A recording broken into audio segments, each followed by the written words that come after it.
Thank you. So now moving to item 9, the financial performance report. And Diane Brandish, if we can invite you to the table, please. Is Diane here?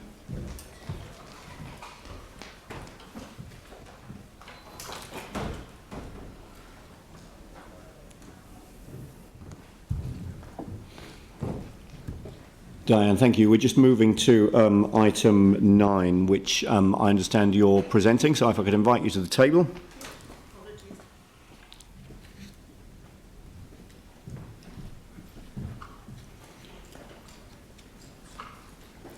Thank you. So if you'd like to make any introductory remarks, and then we'll move to questions. Thank you. Thank you, Mr. Chair. The information in this report has been flagged before, and there was one point that you did ask that I clarify, which was a 9.2 about why the COVID-19 is estimated at 32.7. The answer to that is, while we know what the deficit was for the year, we can only estimate the actual impact that COVID-19 had on it. So closing a stadium or a swimming pool, for example, we know the loss of revenue, but we don't know the entire amount is actually due to COVID-19 because people might not have gone anyway. So that's why it's an estimated figure, although the final deficit itself is final. Yeah, so the number is definite, yes, but attributing the number entirely to COVID has got to be an estimation. Yes. Thank you for the clarification. Was there anything else you wanted to comment on the report? I think the rest is self-explanatory, and there are people here if people have questions around the carry-forwards. Just to confirm, if the carry-forwards, like the OPEX carry-forwards, are not confirmed as they are, then that will reduce the deficit for last year. Any other changes would have to go forward to this year.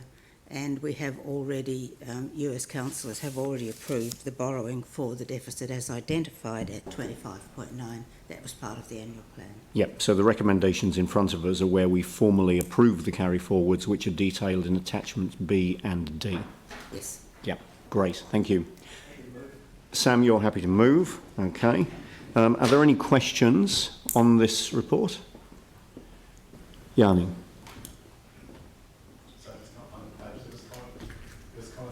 There was commentary around the DC rebate not being taken, and therefore requesting that we carry that forward. Why would we carry forward something that was time limited? I believe we're still within the time frame, because if it was absolutely finalised as at December, June, we wouldn't have recommended that. But I believe other papers have come to council already. If not already recommending it, then we are still within the original time frame. I'm sorry, I don't know which it is, but if it was to finish at June, we wouldn't be recommending. So basically it's more a mechanical thing. We've got a policy that will pay the DCs whatever year that we've got a fixed quantum, and that just rolls over until it's exhausted. Well, not necessarily, but there are people who have flagged they have undertaken work relying on it. The timing could be so that it wasn't. They might have met within whatever the gates were, but not necessarily have reached the point where it could be paid, but have still undertaken the work in the expectation that it will be paid to them when they reach that point. So that was the subject of a previous decision. Yes. What we've got here is the budget that reflects the effect of that decision on the numbers. Yes. All right, any further questions? All right, so Sam, you've moved. Do I have a seconder? James? So moved and seconded. Is there any debate? All those in favour say aye. Against? That's carried. Thank you.